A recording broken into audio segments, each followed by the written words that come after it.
한반도 소리 없는 위성 전쟁 머리 위 감시자들이라는 인터랙티브를 만드시는 과정을 설명을 해주실 텐데요. 혹시 검색하셔서 머리 위 감시자들이라고 구글에 검색하셔서 보시면 이제 들어갈 수 있는데요.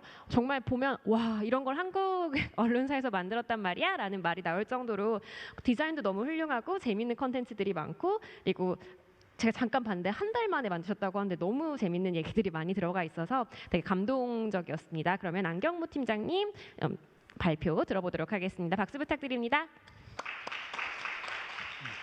네, 안녕하세요. 저는 한국일보 미디어 플랫폼 팀에서 일하고 있는 안경무라고 합니다. 먼저 이 자리에서 저희가 제작한 결과물에 대해서 발표할 수 있는 기회가 있어서 영광스럽고요. 오늘 발표할 내용은 저희가 이번에 수상하게 된 인공위성 관련된 머리 감시자들에 대한 인터랙티브 제작에 대한 내용을 좀 발표하겠습니다. 먼저 저희가 컨텐츠를 처음 시작하게 된 건 소재를 어디서 얻었냐면 커뮤니티 사이트에서 댓글로 알았습니다. 글을 보다 보니까 댓글에 어느 분께서 기억은 잘 나지 않아요. 어떤 분께서 우리 부대에 위성이 지나갈 때는 통신을 하지 않았다고 하더라고요. 그래서 저도 현역에서 육군으로 근무를 했는데 통신을 왜 하지 않지? 라는 좀 의구심이 들어서 위성에 관련된 자료들을 많이 찾아봤어요. 사실 처음 시작할 때는 보도물을 만들기 위해서, 기사를 만들기 위해서 찾아본 건 아니고 개인적인 호기심에서 우리나라의 위성이 대체 얼마나 되고, 또는 이제 어떤 정찰 위성에 대한 것들이 대체 어떤 성능을 갖고 있길래 통신을 멈출 정도의 사이즈가 되는지에 대해서 좀 궁금했고요. 그런 자료들을 찾고, 그리고 뉴스도 찾다 보니까 좀 이상한 부분들이 많이 있더라고요. 그 부분이 뭐냐면 한반도 상공을 지나는 위성들에 대해서 뉴스 기사들이 많이 나오게 되는데, 그런 기사들의 숫자는 대부분 국정감사에서 나오는 기사 쪽이 많이 있더라고요.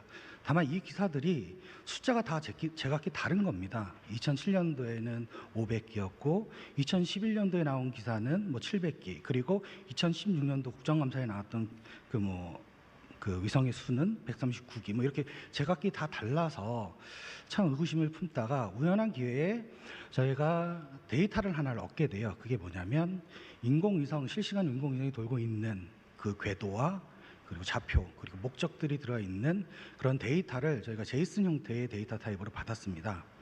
그 데이터들을 이제 좀 분석을 시작을 했는데요. 처음에 시작할 때는 엑셀로 변환을 하지는 않고 제이슨 타입 그대로 제가 먼저 시작을 해서 분석을 시작을 했고, 이 인공위성 데이터를 가지고 인터랙티브로 좀 가능하겠다라는 생각이 들어서 그 다음부터 팀원들하고 같이 이제 데이터 분석과 어떻게 만들지를 좀 시작을 합니다. 그래서 저희가 데이터를 분석한 방식은 엑셀로 작업을 시작을 했고요. 기본적으로 이제 제이슨 타입의 로우 데이터로 되어 있는 부분들을 개발자가 변환기를 하나 만들어서 지금 보시는 엑셀 타입의 정형화된 데이터 형태로 국가, 그리고 목적, 언제 띄워진 건지, 그리고 이 위성이 지금 살아있는지 죽었는지, 그리고 이게 위성인지 아니면 덤인지, 그리고 그에 관련된 데카르트 좌표로 되어 있는 궤도, 이런 정보들을 다 엑셀로 변환을 해서 분석을 시작을 했습니다. 데이터가 초반에 받은 데이터는 한 17,000건 정도 됐고요.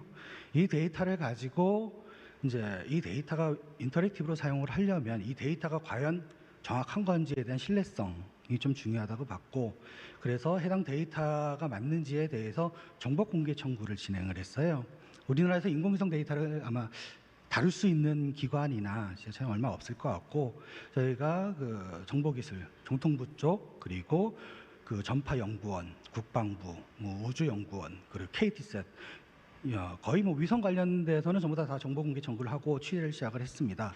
다만 이제 돌아오는 답변은 타국의 정보는 본인들도 파악하기 어렵다, 또는 자국의 위성 정보를 가지고 있을 테지만 이건 이제 국가 보안적인 자료라서 공개할 수 없다라는 얘기를 많이 듣게 됐습니다. 그래서 다른 방식으로 정합상이나 신뢰성 체크를 시작을 했고요. 지금 보시는 스페이스 트랙이나 스페이스북, 그리고 이 사이트들은 위성 관련돼서 실시간으로 위성을 추적하고 감시하는 사이트들이에요. 미국 국방부 쪽에서도 하고 있는 게 이제 스페이스 트랙이라고 하는 사이트를 통해서 정보를 공개하고 있고요. 대부분의 위성이 띄워지면 그 국제전기통신연합회라는 쪽에 위성 좌표와 그 정보들을 등록하게 되어 있습니다. 따라서 거의 뭐 전 세계에 띄워져 있는 위성들은 그 ITU에 그 등록되어 있다라고 보면 될 것 같고요. 다만 이제 군사적인 목적, 정찰 위성들은 아무래도 이제 군사적인 목적이 있기 때문에 등록하지 않는 경우도 있다라고 합니다. 다만 그게 뭐 정찰 위성이거나 아니면 정찰 위성인데 다른 용도로 등록할 수는 있겠죠. 그래서 이런 사이트들에 다시 한번 정보들을 이제 크롤링을 해서 저희가 입수한 데이터와 실제 맞는지 아닌지를 확인을 했습니다. 다음 이 데이터를 가지고 저희가 인터랙티브를 이제 어떻게 진행할 것인지에 대한 스토리텔링 방식을 좀 고민을 했는데요. 기본적으로 저희가 이 인공위성 인터랙티브는 이제 숫자라고 보시면 될 것 같습니다. 위성의 수가 얼마나 되는지, 우리 한반도 위성이 얼마나 있는지, 이런 데이터성, 좀 통계성 이제 기사들은 사실 재미가 없습니다. 뭔가의 이야기가 크게 담기지 못하기 때문에 이걸 어떻게 풀어가야 될지를 좀 고민을 했습니다. 고민을 하다가 이제 기본적으로 인터랙티브에서 많이 쓰는 이제 위에서 아래로 내려가면서 이제 텍스트를 읽고 아니면 텍스트와 기사를 보는 아니면 동영상을 보는 방식을 저희가 그 기존에도 보통 많이 썼는데 이 인터랙티브는 좀 다르게 좀 접근해 보고 싶었어요. 그래서 딱딱하고 뭐 지루한 통계 데이터를 좀 재미를 좀 요소를 주고 싶었고요. 그리고 스토리를 좀 만들어 보고 싶었습니다. 자연스럽게. 그 기존에 나왔던 콘텐츠들을 만들었던 방식들이 아무래도 스토리가 이렇게 흘러간다기보다는 스토리를 읽는 거죠. 읽고 이해한다면 스토리를 좀 자연스럽게 나가고 저희가 전달하고자 하는 내용들을 숫자를 이해하는 것보다는 대뇌에서 이렇게 연산을 하는 것보다는 시각적으로도 같이 좀 전달해 줄 수 있게 또 인공위성 데이터를 가지고 좀 다시 뭔가 서비스를 다시 해보고 싶었어요. 그러다 보니까 저희가 크게 두 가지 유형을 만들게 됐습니다. 하나는 좌측에 있는 이제 스토리가 들어가 있는 머리 감시자들이고, 다른 하나는 이제 위성이나 천문학 쪽에 관심이 많은 그 독자들을 위해서 이제 인공위성 추적 뷰어라는 걸 두 가지를 만들었습니다. 보시면 좌측의 거는 아무래도 그래픽물이라든가 내용들, 텍스트를 좀 많이 배제를 하고 스토리텔링을 진행할 수 있도록 진행을 했고, 우측은 저희가 증가명실 기술이라고 해서 스마트폰에서 실시간적으로 이제 위성의 위치를 확인할 수도 있고, 하늘에 스마트폰을 대면 현재 보이는 위치에 있는 위성을 어떤 위성이 떠 있는지 확인할 수 있도록 하는 이런 뷰어를 제작했다고 보시면 될 것 같습니다.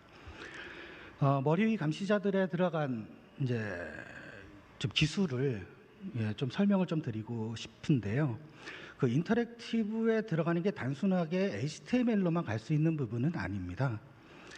지금 이렇게 보시면 약간 이제 끊어져서 나오기는 하지만 저희가 위성이라고 하는 이제 주제, 오브젝트를 두고 이야기를 풀어가게 되는데, 이게 단순하게 위아래로 내리는 것이 아니고 이제 우리가 영상물이나 애니메이션에 보는 그런 인터랙션한 그런 요소들을 넣어서 인터랙티브를 만들 수가 있습니다. 크게 보면 이제 D3라고 하는 저희가 지금 보시는 배경에 깔려 있는 점점점들은 실제 위성이 위치한 화면입니다. 현재 위성 데이터를 활용해서 실제 인터랙티브에 실시간적으로 적용을 하고요. 이걸 D3라고 하는 이제 언어를 통해서 제작을 했고, 그리고 트리라고 하는 걸 통해서 이렇게 위성이 움직이고 또는 이제 뭐 궤도를 표현을 할 때는 궤도가 움직이고 이런 그려주는 것들을 트리.js라는 자바스크립트 라이브러리를 사용을 했고, 보시는 차트 같은 경우에는 제가 차트.js를 이용을 해서 현재 인터랙티브 이제 스토리를 만들었죠.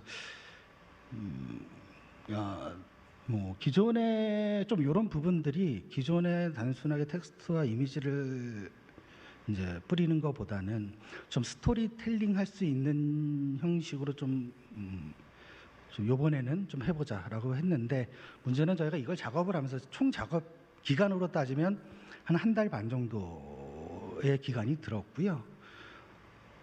거의 연구와 제작을 병행을 했습니다. 저희가 이런 방식을 한 번도 써본 적이 없고, 국내에서 이런 정도의 스토리텔링한 이제 기법이라든가 이런 것들을 한 적이 없어서 저희가 이런 모티브는 작년에 월스트리트 저널에서 위성 관련해서 쓸 때 이런 기법들, 그러니까 3D에 대한 오브젝트를 둬서 핸들링하는 그런 기법들을 써서 그 부분을 저희가 벤치마킹을 해서 저희 스토리에 좀 접목을 한 케이스라고 보시면 될 것 같습니다.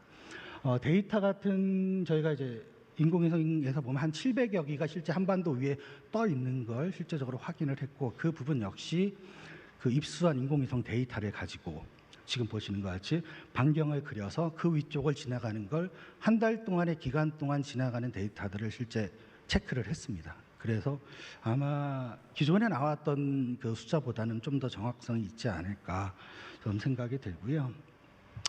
두 번째로 만든 그 서비스는 이제 뭐 일반적인 초등학교나 이런 쪽에서 국내에 인공위성 뷰어가 없습니다.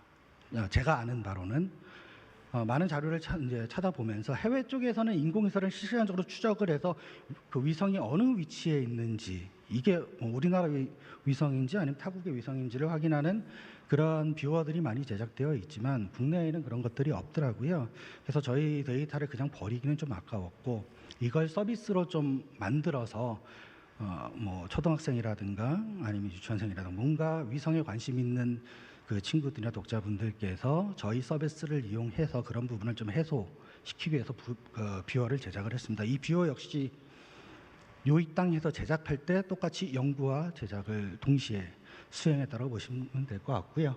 보시는 툴은 이 툴을 전체를 저희가 개발을 한 건 아니고, 베이스가 되는 위성 뷰어를 저희가 깃허브라고 하는 이제 오픈 소스를 이렇게 모아두는 그런 쪽이 그 사이트가 있는데, 그 사이트에서 오픈 소스로 되어 있는 뷰어 툴을 기본적으로 베이스를 가져다가 거기에 저희 데이터를 얹고 저희가 표현하고 싶은 이제 표현 방식들 또는 이제 효과들, 그래픽들을 더 쉬운 거라고 보시면 될 것 같습니다. 다만 이제 이렇게 증감 형식로 위아래로 내리는 기능들은 기존에 없었기 때문에 저희가 자체적으로 스마트폰 쪽에 있는 그 기능들을 활용을 해서 이제 뭐 카메라 센서라든가 아니면 스마트폰의 균형을 잡아주는 센서들의 데이터 값을 이제 활용해서 저희가 원하는 그런 뷰어들을 좀 만들게 됐고요. 들어간 기술은 이제 웹GL이라고 하는 이제 웹에서 인터랙티브한 3D 그래픽을 표현하는 자바스크립트입니다. 그리고 저희가 웹 API라고 해서 그 웹 브라우저 또는 웹 서버 쪽하고 통신을 해서 실시간적으로 데이터를 뿌려주고 핸들링할 수 있도록 하는 기술, 이런 기술들을 활용해서 뷰어를 제작하셨다고 보시면 될 것 같습니다. 다만 이걸 하면서 좀 어려웠던 점은 이게 데이터가 워낙 많다 보니까 저희가 초반에 세워놨던 전제들이 있었어요.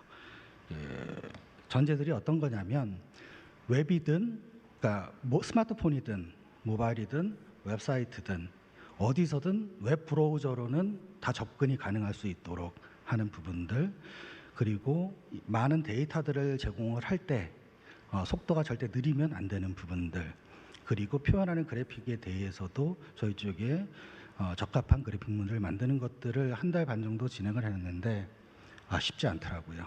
그래서 거의 저희가 이틀에 한 번씩 회의를 한 것 같아요. 이슈가 있을 때마다. 다행히도 이제 저희 작업했던 작업자들이 5분 정도 계신데, 이 작업자들이 지금까지 이런 인터랙티브를 저와 같이 계속 작업을 하다 보니까 많은 그 경험이나 스킬들이 쌓이셨어요. 그러다 보니까 이제 지금 같은 결과물을 좀 만든 것 같고요.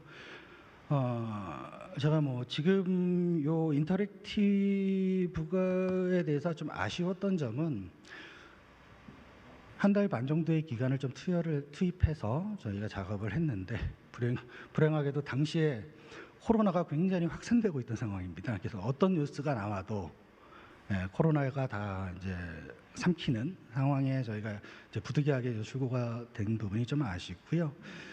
또 두 번째로는 이제 아무래도 데이터를 기준으로 처음 시작을 하다 보니까 데이터에 대한 내용은 많이 담았지만 이야기를 담지를 좀 못한 부분들이 좀 아쉬워요. 저희가 이걸 취재를 하면서 한 40개 정도의 그 취재에 대한 기사를 썼었는데 거의 치고 인터랙티브에 필요한 걸 정리했더니 한 5매 정도, 6매 정도뿐이 안 남더라고요. 근데 이런 이야기들을 좀 더 담아내지 못한 부분, 그리고 인터랙티브 취재 과정에서 인터랙티브라고 하는 게 아무래도 뭔가의 제작물이 나올 때까지는 어느 정도 시간이 좀 투입이 됩니다. 그래서 저희가 취재하는 과정에서 뭐 KT셋 매각 관련된 이런 내용들도 듣고, 알고 있었지만 그것들을 인터랙티브에 또 시기가 있기 때문에 담지 못한 이런 부분들에 대해서 좀 아쉬움이 남고, 저희가 뭐 정기적으로 뭔가의 인터랙티브를 만들지는 않지만 앞으로도 인터랙티브를 만드는 데 있어서는 좀 더 스토리텔링이 될 수 있고 좀 더 다른 이야기를 담을 수 있고, 또는 좀 지향하는 부분들은 단순하게 정적인 형태의 내용보다는, 스토리텔링보다는 뭔가 인터랙티브 자체에서 메시지나 아니면 전달하고 있는 표현 부분들이 독자들에게 직접 담길 수 있는 그런 기법들이나 아니면 뭐 방법들을 계속 연구를 해서 앞으로도 인터랙티브를 지속적으로 만들 수 있도록 계속 노력하고 있고 노력하겠습니다. 예, 이상입니다.